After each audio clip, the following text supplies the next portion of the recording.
Superman, I'm gonna take everything from you. Your power. Salve, sentinelas! Aqui é o Universo Proibido. E hoje, a verdade vem à tona. Sabe o que me irrita? A ideia de que gostar de Superman virou motivo de piada. Como se fosse um herói ultrapassado, inocente demais para o mundo cínico que a gente vive. Mas aí, entra James Gunn. E pela primeira vez em anos, eu senti que alguém entendeu quem é o Superman. Não como símbolo, mas como ser. Eu assisti ao novo filme, e contra todas as expectativas, eu amei. Não porque ele é perfeito, mas porque ele tem coragem. Coragem de ser gentil, de ser brega, de usar cueca por cima da calça e de olhar o mundo com esperança, mesmo quando o mundo já desistiu. Você piscou e perdeu o momento exato em que o Superman voltou a ser o maior herói da cultura pop. Porque sim, ele voltou, mas não como ícone idealizado de CGI, nem como salvador messiânico. Ele voltou como o cara que apanha, que falha, que tenta, como alguém que sorri e você acredita no sorriso. Mas tem uma cena que ninguém tá comentando, e ela muda completamente o que a gente achava sobre reboots na DC. Já volto nela. Se esse conteúdo tá te conectando com as verdades do multiverso, já deixa o like e entra pra nossa linha secreta de inscritos. A sala escurece. A trilha começa suave, mas não grandiosa. Nada explode. E o que aparece? É um homem de uniforme azul com o S no peito e o olhar fixo em algo fora da tela. Só que esse olhar, e é aqui que mora o segredo, não tem a arrogância de um semideus. Tem cansaço, tem dúvida, mas tem também uma vontade absurda de acertar. E isso define todo o resto. Essa escolha de começar o filme sem explicar nada, sem origem, sem último filho de Krypton, com narração dramática. É um acerto que parece simples, mas é revolucionário. James Gunn parte do princípio de que a gente já conhece esse herói. Não precisa recomeçar. Só precisa lembrar o que ele representa. Trilha suave de nostalgia. E quando David Corenswet aparece em tela, não é a imponência física que chama a atenção. É o jeito como ele se move. Rígido, mas contido. Como se estivesse o tempo todo tentando ser pequeno, para não assustar ninguém. Esse contraste entre o que ele é e como ele tenta parecer é o cerne do personagem. E também da atuação. Mas tem um detalhe nessa introdução que quase ninguém percebeu. Ele não fala por quase 2 minutos. Só reage. E isso diz mais sobre esse Superman do que qualquer monólogo épico já disse antes. Pausa dramática. Ele é presença antes de ser discurso. E é aí que você percebe. Esse filme não quer te convencer. Ele quer que você sinta. Desde 2008, toda tentativa de recomeçar o Superman carregava um peso invisível. O legado de 2 filmes que mudaram tudo. O Cavaleiro das Trevas e Homem de Ferro. A partir dali, virtude virou sinônimo de fraqueza. Os heróis passaram a provar seu valor com sarcasmo, armaduras ou traumas profundos. Mostrar bondade virou sinônimo de ingenuidade. E nesse clima, o Superman ficou fora de lugar. Até agora. James Gunn não tenta adaptar Superman para os tempos atuais. Ele faz o contrário. Desafia os tempos atuais com o Superman. O que vemos em tela é uma escolha narrativa ousada. Uma recusa deliberada ao cinismo. A câmera de Henry Braham, com suas distorções nas bordas, não tenta esconder a fantasia. Ela a exibe com orgulho, como se dissesse: isso aqui é um quadrinho vivo, aceite ou vá embora. Trilha leve e crescente. E essa decisão não é estética apenas, é ideológica. Gunn, que antes dominava a linguagem do sarcasmo pop, vide Guardiões da Galáxia, agora entrega um filme que acredita no poder da gentileza. E faz isso com tanta convicção que parece até provocação. Ao invés de desconstruir o herói, ele o reforça. Mas sem fazer dele uma figura inalcançável. Esse Superman sangra. Ele sente medo, mas ele escolhe continuar tentando. E isso, num cinema que normalizou o anti-herói, soa quase revolucionário. Tem uma cena em especial, sem spoilers, em que Clark é confrontado por um civil comum. Não há ameaça, não há ação, só palavras.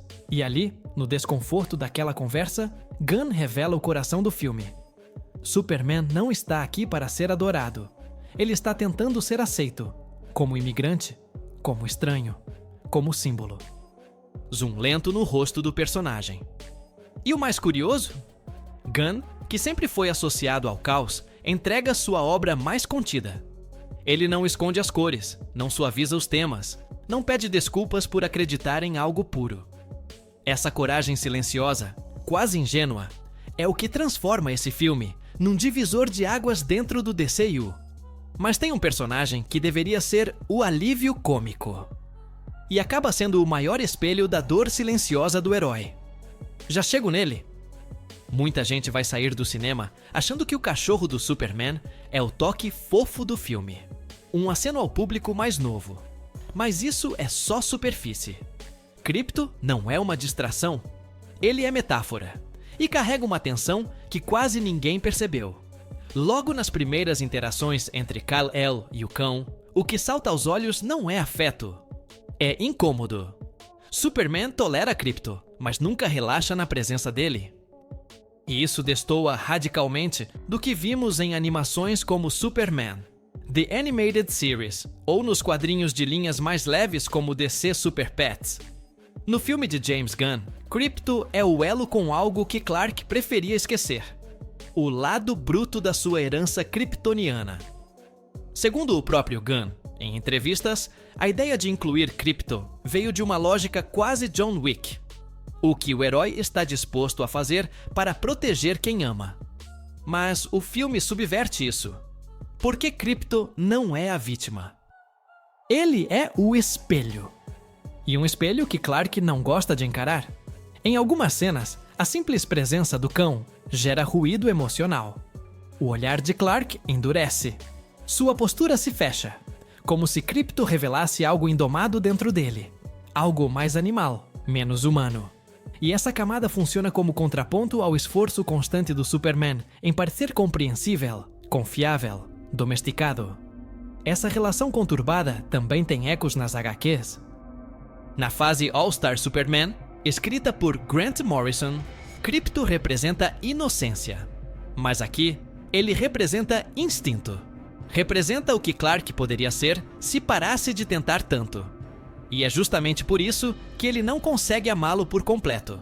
Porque amar Krypto seria aceitar tudo o que veio de Krypton, inclusive a brutalidade. Existe uma cena, ali no segundo ato, em que Krypto avança contra uma ameaça antes de Clark decidir agir. E naquele momento, o rosto de Corenswet entrega tudo. Zoom sutil na expressão de Clark. Ele não tá orgulhoso. Ele tá com medo do que viu. Porque é isso que Krypto faz. Ele age sem dúvida. E esse filme mostra, com todas as cores primárias em tela, que o verdadeiro poder do Superman está justamente na dúvida. Mas enquanto Clark hesita, tem alguém nesse filme que age com precisão cruel. Um vilão que não precisa levantar a voz para fazer você sentir a ameaça. E é sobre ele que vamos falar agora. Nicholas Hoult entrega um Lex Luthor, que não grita, não se exalta, e ainda assim domina. A ameaça dele não é física, mas intelectual, e pior, emocional. Esse Lex não quer destruir o Superman com força. Ele quer desmoralizá-lo com precisão, como se cada plano fosse desenhado para desmontar o mito em silêncio. Em vez de ser apenas o gênio maluco clássico, esse Lex é o arquétipo do manipulador moderno. Ele entende mídia, política, branding. Ele sabe que destruir um símbolo é mais eficaz do que vencê-lo em combate. E Gunn, ao construir esse antagonista, faz uma escolha narrativa que se alinha com a era que vivemos. O poder de desinformar, de convencer o público de que o herói não é confiável. Ao contrário do Lex hiperbólico de Jesse Eisenberg ou do magnata megalomaníaco de Kevin Spacey, Hoult apresenta um Luthor que opera com tédio. Ele não quer atenção. Ele quer controle. E isso o torna ainda mais perigoso. Tem uma cena, em especial, em que ele sorri enquanto observa Superman sendo rejeitado por uma multidão. E não é um sorriso de vilania clássica. é um sorriso quase vazio, como se aquele resultado fosse óbvio demais. Nos quadrinhos, Lex Luthor sempre representou a arrogância humana diante do divino. Mas aqui, ele representa algo ainda mais sutil. A ideia de que o mundo não quer ser salvo por alguém melhor, que prefere ser liderado por alguém que se parece com ele, falho, amargo, ressentido. Trilha baixa com tensão crescente. E Gunn usa essa dualidade com inteligência. Ao fazer Superman enfrentar não só uma ameaça física, mas uma dúvida pública construída artificialmente, o roteiro recria o dilema clássico de Kingdom Come, onde o heroísmo entra em conflito com a opinião pública. A diferença é que agora, o campo de batalha é psicológico, e Lex domina esse terreno com frieza absoluta. Esse antagonismo funciona porque ele não tenta ser maior que o herói. Ele tenta fazer o herói parecer pequeno, e quando isso funciona, o impacto é devastador. Mas o que impede essa derrota completa é o próprio Kal-El, ou melhor, as várias camadas dele. Porque nesse filme, Corenswet precisa ser 3 pessoas ao mesmo tempo. E é aí que ele realmente brilha. É fácil colocar um ator musculoso num uniforme azul com capa vermelha. Difícil é fazer esse uniforme pesar. David Corenswet não interpreta apenas o Superman. Ele sustenta o conflito entre Kal-El, Clark Kent e o símbolo que o mundo projeta sobre ele. E o faz com uma precisão que beira o invisível, como se cada versão surgisse naturalmente conforme a situação exige. Ao contrário de Henry Cavill, cuja abordagem era mais contida e estoica, Corenswet traz algo mais delicado. Há um tom de frustração em sua voz quando é interrompido, um traço de desconforto quando as pessoas hesitam diante dele. Em outras palavras, ele não está confortável no papel de ícone. Ele está se adaptando. E é aí que o filme ganha força. Zoom leve no rosto de Clark durante conversa com Lois. Em momentos específicos, como durante uma entrevista longa com Lois Lane, que por si só já é uma aula de construção de tensão emocional, Corenswet alterna entre vulnerabilidade e postura heróica, sem precisar alterar a voz. Ele apenas muda o ritmo da fala, o foco do olhar, o jeito de respirar. Essa nuance é o que separa uma atuação funcional de uma que permanece. Nos quadrinhos de All-Star Superman, Grant Morrison retrata um Kal-El que entende tudo, vê tudo, mas sente demais. Esse é o modelo que Gunn parece ter seguido. E Corenswet abraça isso sem medo de parecer ridículo. Ele se permite sorrir, ele se permite tropeçar, e principalmente, ele se permite parecer alguém tentando muito mais do que consegue. Uma das decisões mais ousadas de Gunn é fazer com que Lois já saiba da identidade de Clark desde o início. Isso elimina o jogo clássico da dupla identidade, mas dá espaço para um novo tipo de interpretação: o Superman sem máscara. Ou melhor, o Kal-El, que não pode mais fingir. Isso exige ainda mais do ator, porque cada cena com Lois revela o conflito entre intimidade e imagem pública. E apesar de termos menos tempo com o Clark desajeitado, aquele que Christopher Reeve dominava com perfeição, Corenswet compensa isso nos detalhes. O jeito como ele ajeita os óculos, como hesita ao se dirigir aos outros fora do traje, como seu corpo parece menor quando não está voando. Tudo isso compõe um personagem que não é só forte, ele é inteiro. E isso exige mais do que músculos, exige verdade. Mas o filme também faz uma escolha estrutural inesperada.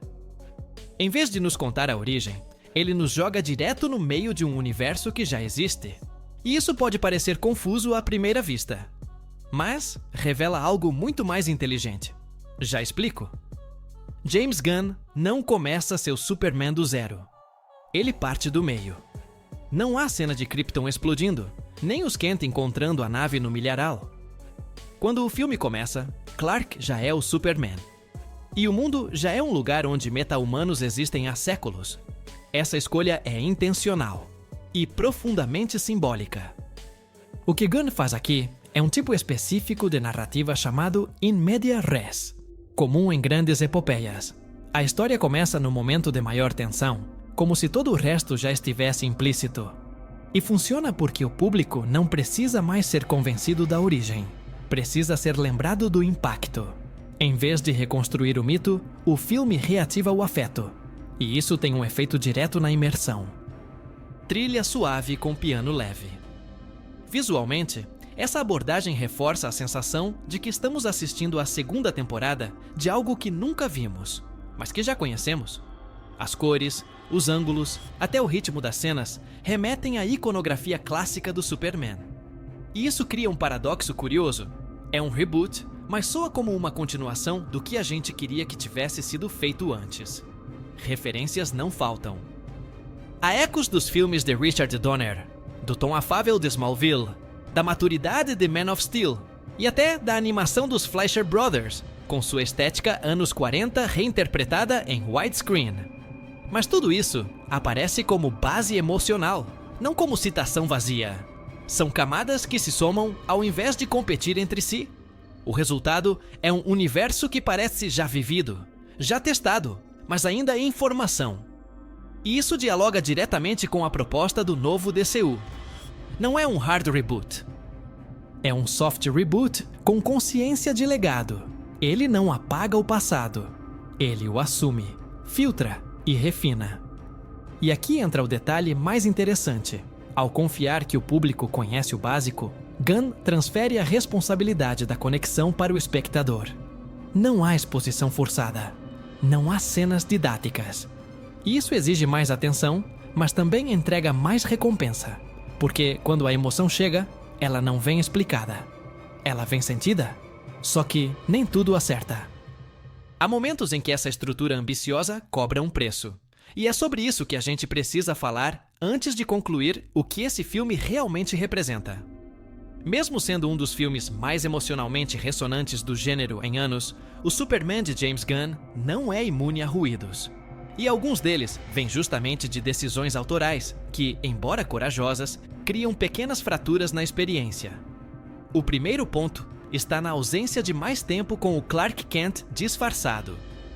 O lado desajeitado, atrapalhado e teatral de Clark, que Christopher Reeve imortalizou com tanta genialidade, quase não aparece. Como Lois já conhece a identidade do herói, o filme elimina o jogo cênico da dupla identidade. Isso é coerente com a proposta moderna da narrativa, mas também nos priva de ver David Corenswet explorando uma camada clássica que poderia render ótimos momentos de leveza, charme e camuflagem. Outro ponto está no texto. James Gunn escreve com intensidade emocional, mas às vezes cede à verborragia. Diálogos que poderiam ser entregues com subtexto acabam sendo ditos de forma explícita, como se o filme não confiasse que a imagem, a atuação e o silêncio fossem suficientes. Em vez de monólogos bem estruturados, temos discursos impulsivos. E, em algumas cenas, isso compromete a fluidez. O sentimento é verdadeiro, mas a forma de expô-lo poderia ser mais refinada. A trilha sonora também oscila entre o sublime e o previsível. John Murphy entrega temas eficientes, principalmente na construção do Lex Luthor. Mas a escolha de reaproveitar arranjos do clássico tema de John Williams, sem apresentar um novo tema icônico para o Superman de Corenswet, gera uma sensação de dependência nostálgica. É compreensível, claro, mas para um filme que pretende marcar o início de uma nova era, a ausência de uma identidade sonora própria é uma lacuna. Ainda assim, nenhuma dessas escolhas anula a força do filme. Elas são fricções dentro de uma obra que aposta alto em sentimento, em sinceridade e em um tipo de heroísmo que muitos consideravam ultrapassado. Em vez de derrubar o todo, esses detalhes só reforçam o quanto ainda existe espaço para evoluir. O que, no contexto de um universo cinematográfico em construção, é até bem-vindo. Porque se esse filme fosse perfeito, talvez não gerasse tanto debate. Mas sendo imperfeito e ainda assim tão necessário, ele inaugura algo maior do que um reboot. Ele acende uma pergunta que ficou ecoando na sala de cinema. Uma dúvida que pode definir o futuro do DCU. E é com ela que a gente encerra. James Gunn não criou apenas um novo filme do Superman. Ele deu o pontapé inicial em um universo inteiro. E por isso, a pergunta inevitável após os créditos finais não é sobre o que acontece depois. É sobre o que permanece. Se essa versão do Superman sobreviver ao teste do tempo, ao apelo do marketing, à pressão de bilheteria, será que é ela que vai moldar o tom do novo DCU? Porque o que vemos aqui não é só uma história isolada. É uma proposta estética, narrativa e filosófica. Gunn está dizendo que a esperança pode sim voltar a ser o centro da mitologia dos super-heróis. Que a fantasia não precisa ser ironizada. Que a bondade não precisa se esconder atrás de trauma. E que sim, ainda é possível fazer o público se emocionar com um símbolo que não tem medo de parecer idealista. O filme apresenta outros personagens, como Mr. Terrific, Hot Girl e alguns cameos que indicam um mundo em expansão. Mas nenhum deles tenta roubar a cena. E isso é estratégico. O universo que Gunn desenha não gira em torno de superpoderes, mas de posturas morais. É um universo em que o Superman é o eixo emocional, o centro de gravidade. E por isso, a forma como ele é retratado agora não pode ser descartável. Há uma diferença entre criar um reboot estiloso e estabelecer um novo cânone. E esse filme caminha exatamente nessa linha. Ele não apaga o que veio antes, mas sugere um caminho que nenhum outro filme da DC conseguiu seguir com consistência. Um caminho menos reativo, menos sombrio, mais íntegro, sem ser ingênuo. A dúvida que fica é: o público está pronto para aceitar essa virada? Ou vai exigir que o Superman volte a ser apenas um coadjuvante estético no meio de um multiverso caótico? Esse filme não responde essa pergunta, mas tem coragem de fazer com que ela ecoe. E talvez essa coragem, em um mercado saturado por fórmulas e sarcasmos, seja o maior superpoder que James Gunn apresentou até agora. Porque no fim das contas, o que esse Superman nos entrega não é uma nova origem. É um resgate de um ideal, de um olhar, de um herói que sempre esteve ali, esperando que a gente olhasse para cima de novo. E agora talvez a gente tenha uma razão real para fazer isso. O Superman de James Gunn não é perfeito, mas talvez seja por isso que ele funcione tão bem. Ele não tenta competir com o legado de Christopher Reeve, nem apagar o impacto visual de Zack Snyder. Ele propõe um reencontro, um retorno ao centro. A ideia de que o herói mais poderoso do planeta também pode ser o mais humano, e que esse contraste ainda tem força para mover uma plateia inteira. Se em 2008 o cinema de super-herói virou sinônimo de desconfiança, com armaduras tecnológicas, vigilantes moralmente ambíguos e frases afiadas, agora a maré parece querer mudar. E é simbólico que seja o Superman, o mais antigo, o mais puro, o mais difícil de atualizar, quem esteja abrindo esse novo ciclo. O ciclo da reconstrução. Eu amei esse filme. E não porque ele acertou em tudo, mas porque ele ousou onde ninguém mais estava tentando. Ele olhou para esse mundo saturado de referências, multiversos, reboots e sarcasmos, e entregou um símbolo com alma, uma história com convicção, e um herói que não está aqui para ser adorado. Está aqui para ser compreendido. Agora eu quero saber de você. Esse Superman te emocionou? Você acha que essa é a versão que pode sustentar o novo DCU? Ou ainda é cedo para chamar isso de renascimento? Comenta aqui embaixo. E se quiser continuar nessa jornada com a gente, no próximo vídeo eu vou falar da origem reimaginada do Lex Luthor de Nicholas Hoult e como ela pode redefinir todo o tabuleiro de poder da nova DC. Se essa análise te conectou com algo que andava meio esquecido aí dentro, já sabe, deixa o like, compartilha com quem ainda acredita e entra para nossa linha secreta de inscritos. Nos vemos no próximo ponto do multiverso. Até lá!